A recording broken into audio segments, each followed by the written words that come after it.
Bien. Alors, j'étais en train de vous dire que les lymphocytes T, vous vous souvenez de cette diapositive-là, ça servait, les voilà les lymphocytes T, en rose ici, ça vous servait d'une part de mécanisme de défense contre des microbes qui sont bien intracellulaires, ici. Donc ça c'est la lymphocyte T.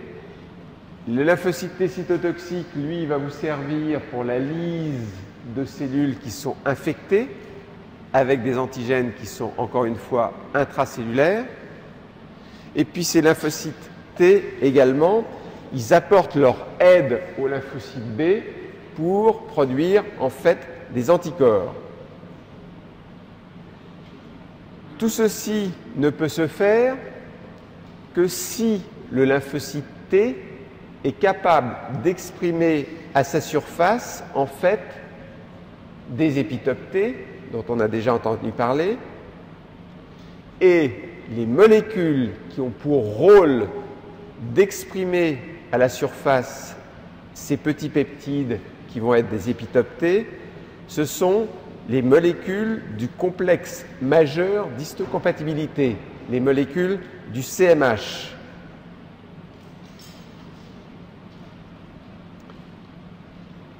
Donc, ces molécules du CMH, c'est celles qui vont être chargées d'exprimer donc les épitopes T à la surface des cellules. Et une fois que ces molécules du CMH auront présenté les épitopes T à leur surface, les lymphocytes T, avec leurs récepteurs, seront capables de reconnaître en fait les complexes entre le peptide présenté et la molécule du CMH. Alors, c'est illustré ici. Ça, c'est un schéma que je vais vous remontrer plusieurs fois, mais qui est subtil et important. On est au départ de la réponse immune adaptative. Vous vous souvenez de ça, vous l'avez déjà vu. Au départ de la réponse immune adaptative, vous avez ici des cellules présentatrices qui sont les macrophages ou les cellules dendritiques, cellules présentatrices d'antigènes. Macrophages ou cellules dendritiques, c'est ce qu'on appelle, on va voir tout à l'heure, un troisième type de cellules présentatrices. Mais là, on en est à deux. La cellule présentatrice, ce qu'on appelle des cellules présentatrices professionnelles. Donc, qu'est-ce qu'elles font, ces cellules présentatrices que vous avez ici? Ou qu'est-ce que fait ici une cellule cible? C'est qu'elle a à sa surface des petites molécules. Ça, c'est des molécules du CMH de classe 2. Ici, ça, ce sont des molécules du CMH de classe 1. Donc ici, ces molécules du CMH de classe 1 ou de classe 2, ce sont bien celles qui sont chargées de présenter ici des peptides qui ont été processés par les cellules présentatrices, qui ont été processés également par les cellules cibles, et qui vont présenter en fait le complexe molécule du CMH peptide ici au récepteur T. Ça, c'est le départ de la réponse immune. Tout est là. Si déjà vous avez compris ça, déjà c'est bien. Alors, les molécules du CMH, vous en avez une ici, et vous avez ici le peptide qui est présenté par la molécule du CMH. Ici, vous avez le récepteur qui est sur la cellule T. Ça, ici, vous êtes donc du côté de la cellule présentatrice d'antigène ou du côté de la cellule cible. Et là, vous êtes du côté du lymphocyte T. Et vous remarquez tout de suite, mais on reviendra plusieurs fois là-dessus, c'est qu'encore une fois, votre récepteur T, il reconnaît à la fois des acides aminés qui viennent du peptide, présenté par le CMH, et à la fois des acides aminés qui viennent de la molécule du CMH. Voilà. CMH1 ici, CMH2 là. Vous ne pouvez plus vous tromper. Bien. Alors, je vous ai donné la fin de l'histoire, mais comment ça s'est fait ça? D'abord, on a découvert ces molécules du CMH, ça s'est fait d'abord chez la souris. Et pour ça, vous aurez besoin d'avoir des souris de types différents, notamment des souris qui sont de même souche. C'est des souris qu'on appelle inbred. Et ces souris de même souche ou de souche consanguine, c'est ce qu'on obtient par croisement, notamment entre des frères et des sœurs. C'est pas bien, mais à force de croiser des frères et des sœurs, vous avez des souris de cellules de souche. Première chose. Autre chose dont il faut vous souvenir, mais ça vous le savez, maintenant vous savez bien ce qu'est un gène. Il faut vous savoir que pour certains gènes, un gène qui va coder pour une molécule X, en fait, le gène peut exister sous forme polymorphique. C'est-à-dire, vous avez des formes alternatives d'un gène qui code pour une molécule donnée. Ce qui va vous donner, bien entendu, des formes alternatives de molécules. Lorsque vous avez des gènes qui sont donc polymorphiques, ces formes alternatives d'un gène, c'est ce qu'on appelle les allèles. Allèle d'un gène, c'est ça. Et vous savez que si vous avez le même allèle d'un gène donné chez le père et chez la mère, vous êtes homozygote. Si vous n'avez pas le même allèle, donc une forme alternative du gène qui code pour la molécule qui vous intéresse chez le papa et chez la maman, vous êtes hétérozygote. Donc tout ça, c'est pas mal de redéfinir les choses avant, parce qu'on s'est aperçu sur la génétique des immunoglobulines, et ça fait l'année prochaine que je repréciserai ce qu'est un gène avant de démarrer sur la génétique des immunoglobulines. Je connais le prénom maintenant de Jonathan et de Sarah. Quel est le prénom de celui qui m'a posé une très intéressante question? Antoine. Bien, je connais 3 personnes dans l'amphi. Alors, celui qui a fait la découverte, c'est dans les années 40, hein, donc c'est pas jeune, des molécules du CMH, c'est en fait George Snell, et vous voyez que George Snell, il a eu le prix Nobel en 1980. Il a disparu malheureusement en 1996, mais ça fait un prix Nobel de plus pour l'immunologie. Et en fait, il a travaillé, lui, avec des souris qui étaient carrément des souris de même souche, mais qui étaient des souris syngéniques, qui étaient donc des souris syngéniques, ça veut dire qu'ils sont génétiquement identiques. Qu'est-ce qu'il a fait? Vous avez donc des souris syngéniques, ici la souris de souche A, et vous avez ici une autre souche de souris syngéniques de souche B. Vous voyez ici les chromosomes A et B, ce n'est pas la même chose. Vous faites une greffe de peau ici de la souris A à une autre souris syngénique qui a les mêmes gènes, exactement. Regardez ici, ce sont les mêmes gènes. J'en ai dessiné qu'un, mais quand je dis j'en ai dessiné qu'un, c'est ma femme qui a dessiné. Donc, elle a dessiné le même gène ici. Vous faites la greffe de peau entre 2 souris syngéniques, ici, avec les mêmes gènes. Il n'y a pas de rejet.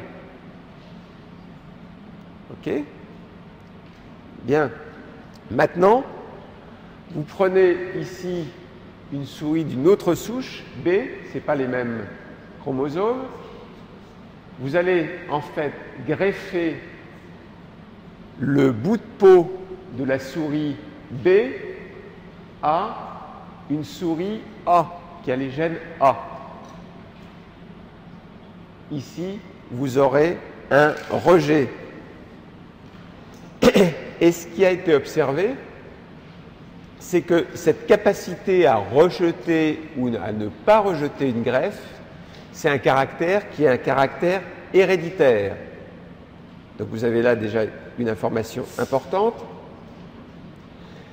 Et ce qui a été trouvé, c'est que les gènes qui vous confèrent la capacité de rejeter ou de ne pas rejeter une greffe, ce sont ce qu'on appelle les gènes d'histocompatibilité. Et ce sont des gènes qui sont extrêmement polymorphiques. Il y a un grand polymorphisme, donc énormément d'allèles différents pour les gènes en fait d'histocompatibilité. Alors, pour arriver à trouver, à localiser ces gènes d'histocompatibilité, il a fallu utiliser d'autres souches de souris qu'on appelle cette fois-ci les souris congéniques. Les souris congéniques, c'est des souris qui ont les mêmes gènes pour tous les locus sauf un.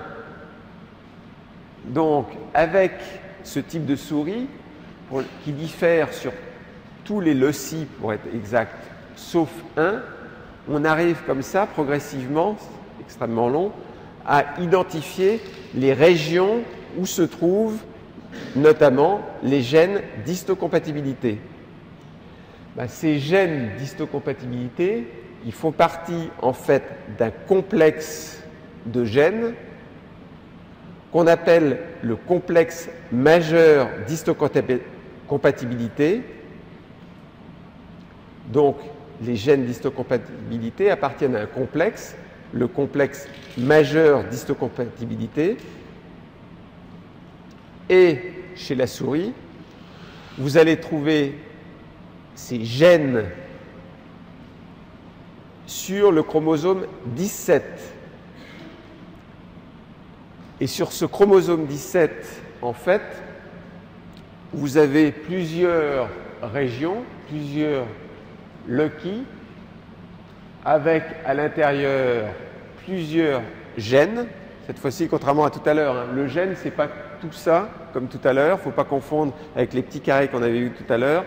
Là, un gène, c'est uniquement un de ces carrés-là. Parce qu'à partir d'un de ces carrés-là, vous avez un produit. Bien.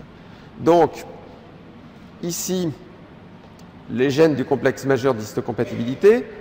Bon, très bien. Mais il y a eu une chose assez intéressante qui a été faite 20 ans plus tard. Là, on sait que donc, chez la souris, il y a des gènes d'histocompatibilité qui sont responsables du rejet ou non de greffe. Maintenant, il faut aller 20 ans plus tard. 20 ans plus tard, vous êtes en 1980 et vous avez un autre prix Nobel qui est celui qu'a eu Benacerraf. Et là, vous avez une photo de Benacerraf qui vient de retenir ce prix Nobel. Je suis très attaché à cette photo parce que ça, c'est la fille de Benacerraf qui est médecin et qui fait des échographies à Boston et qui a fait l'échographie de ma propre fille. Donc, c'est grâce à elle que j'ai vu la première photo de ma fille. Donc, c'est important. Elle est charmante. Pour moi, en tout cas. Hein.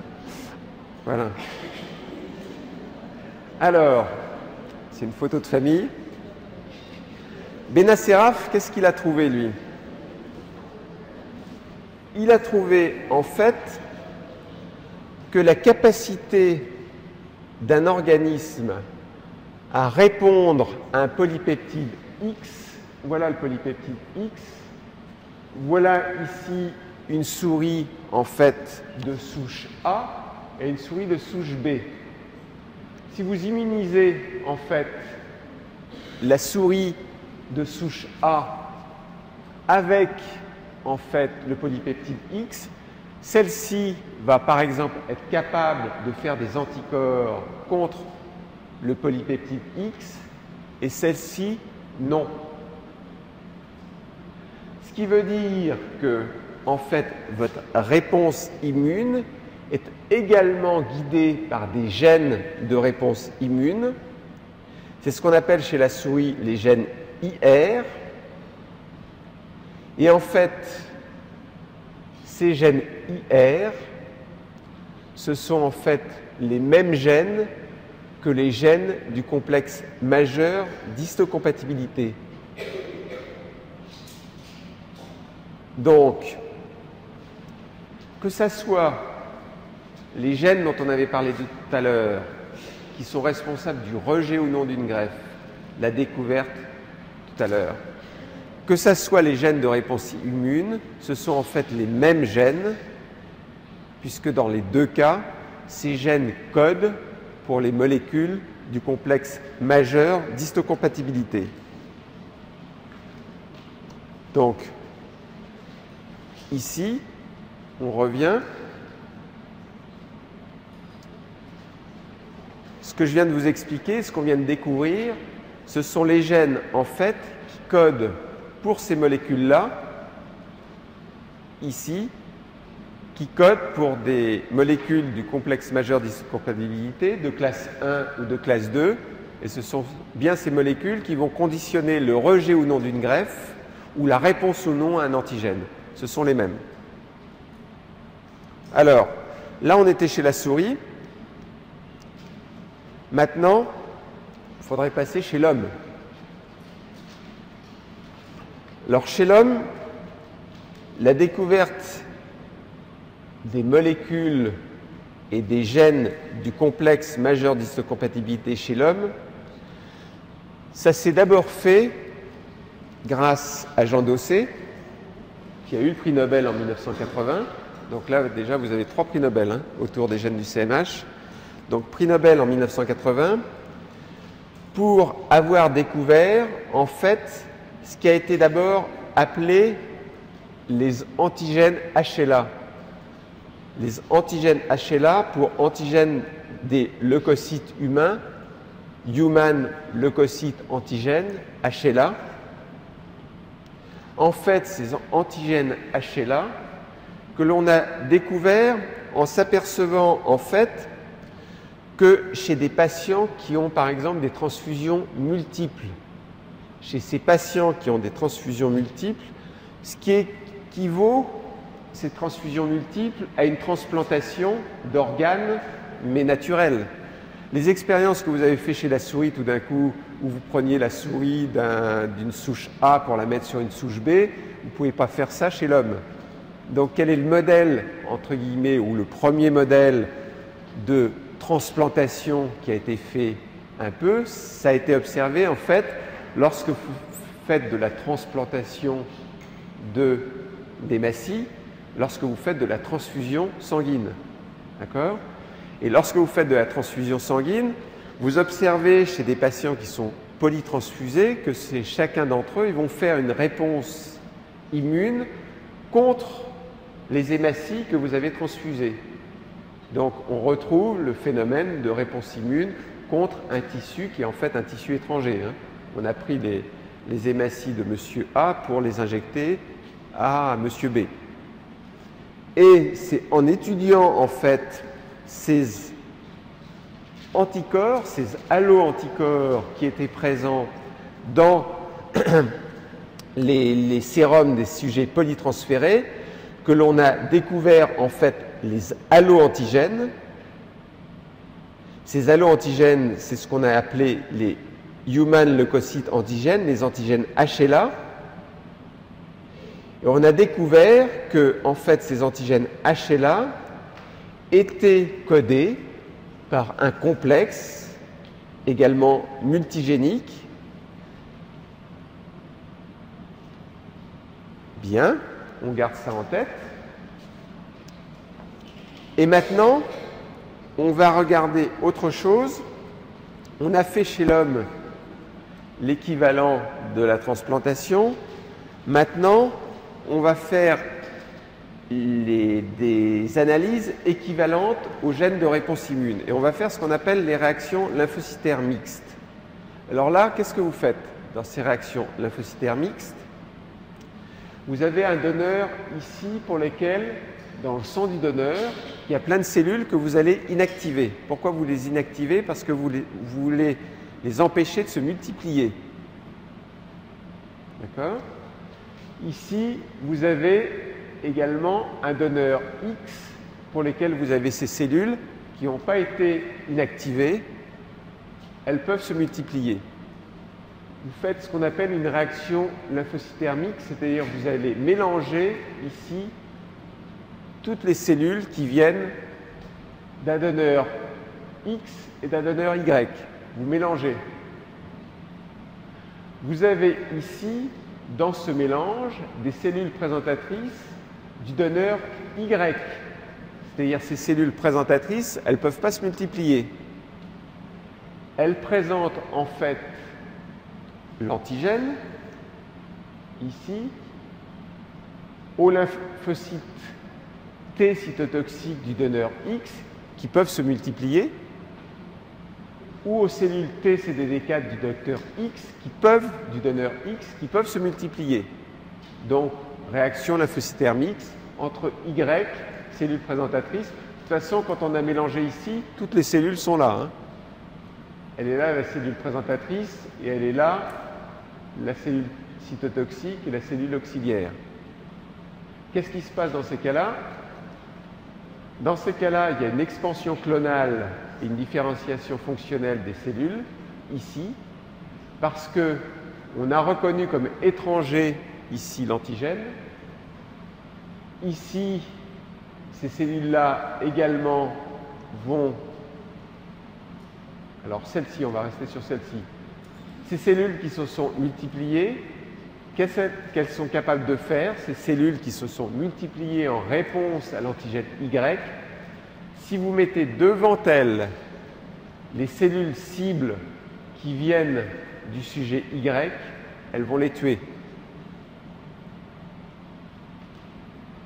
Ici, pareil, vous avez ici votre donneur X qui a reconnu ici un antigène Y. Qu'est-ce qu'il va faire là? Si vous mettez en face de ces lymphocytes qui se sont multipliés des cellules Y, ici ces lymphocytes vont se mettre à sécréter en fait des cytokines. Donc ça, ces réactions lymphocytaires mixtes, ça a permis également, grâce à ces réactions, de localiser, en analysant ensuite les gènes qui sont chez le sujet X et le sujet Y, on a pu localiser en fait les gènes qui sont responsables pour les réponses que vous aviez observées avec les antigènes HLA, et plus généralement, vous avez été capable, grâce à ces réactions lymphocytaires mixtes, d'identifier, de localiser les gènes de réponse immune. Donc, vous vous souvenez, chez la souris, on avait dit, tiens, on a découvert d'une part des gènes responsables du rejet de greffe, ok. Ensuite, on s'est aperçu que ces gènes étaient également responsables de la réponse immune contre un antigène X. Et là, on vient de refaire ça chez l'homme. Sauf qu'on ne pouvait pas faire les mêmes réactions chez l'homme. Vous allez le voir sur un seul schéma. Chez l'homme, la transplantation, ça a été remplacé par les réactions que l'on a observées chez les sujets polytransfusés. Et pour les gènes de réponse immune, on l'a observé grâce à ces réactions lymphocytaires mixtes. Alors tout va se mettre en place. Là, je vois des sourcils qui se froncent. Vous allez voir que ça va se mettre en place. Voilà ici, chez la souris, le complexe majeur d'histocompatibilité. Ce qui a été découvert en premier, c'est ici, c'est les gènes qui sont responsables du rejet. Ils sont ici. C'est les gènes en particulier qui codent pour les molécules de classe 1 du complexe majeur d'histocompatibilité. Un prix Nobel et une expérience, c'était les expériences de transplantation. Ensuite, toujours chez la souris, deuxième prix Nobel avec mon médecin préféré ici, la fille de Benacerraf, ici. Deuxième prix Nobel, ce sont les gènes de réponse immune, mais qui font partie du même complexe majeur d'histocompatibilité, sauf que cette fois-ci, ce n'est pas le locus de classe 1, ce sont surtout le locus qui code pour les antigènes de classe 2. Deuxième prix Nobel. Ici, troisième prix Nobel, c'est avec les expériences faites avec les transfusions sanguines, la découverte des antigènes HLA la découverte des gènes qui correspondent chez l'homme, cette fois-ci, aux molécules de classe 1. Et la dernière expérience, vous vous demandez pourquoi il me présente les expériences de réaction lymphocytaire mixte, c'est parce que ce sont ce type d'expériences qui m'a permis de localiser, cette fois-ci, ces gènes de réponse immune, cette fois-ci chez l'homme. Donc voilà, ça devient cohérent. Est-ce que les sourcils se sont défoncés? Vous voyez pourquoi j'avais présenté tout ça. Donc 3 prix Nobel. Bien. Je suis passé trop vite parce que ça... Vous ne pouvez pas dessiner les schémas et passer les schémas en même temps. Alors. Hein? J'ai commencé à quelle heure? À 10 heures? D'accord. Bon. Ça passe à une vitesse. Ok, ben à tout à l'heure alors.